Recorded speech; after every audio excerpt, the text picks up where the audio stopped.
Thank you.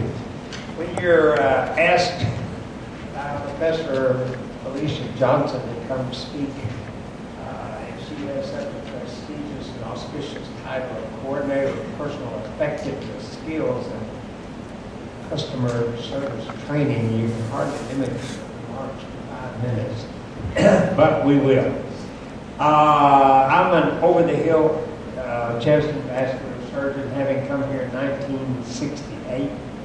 There was no health occupation building. There was no community college. There was no Burns Auditorium. The hospital had 3 RNs, and mostly it was run by LPNs. LPNs even ran our intensive care unit then, which was just a designated area for the sickest patients. But all of these things have come about and changed in the last 50 years. I never pass up an opportunity to encourage people who are beginning their healthcare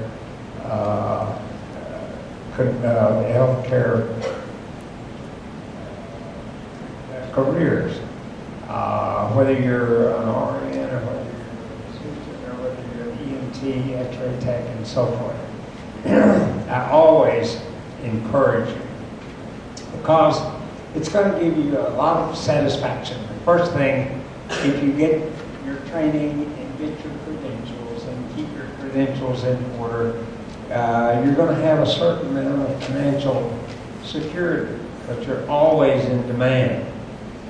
That having been said, that's a personal advantage, but the other, probably greater advantage is the fact that you're going to become a part of an industry in which you join a large sorority or fraternity, the largest in the world. And when you meet other people that have had your similar training, you almost always bond immediately.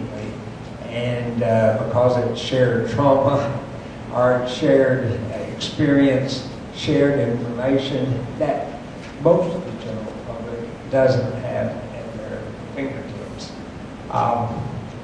Many of you are recent graduates of high school, and I'm delighted that you're continuing your careers.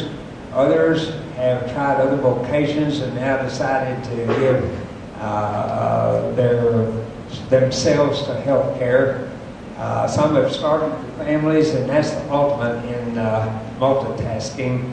If you have a family started and you're also taking on education, but the maturity and the experience many times gives you focus and determination to succeed that accompany those years since your high school graduation.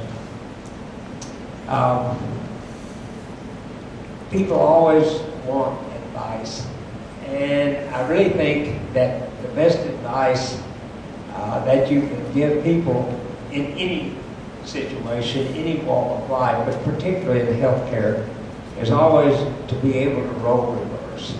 And you must put yourself in the place of the family. I've seen physicians even refuse to see somebody who was 15 minutes late for an appointment, and there must be an explanation for that. And there's no suitable explanation for that. So always be able to put yourself in the place of the patient or the patient's family, and you will be an enormous success at whatever you choose to do.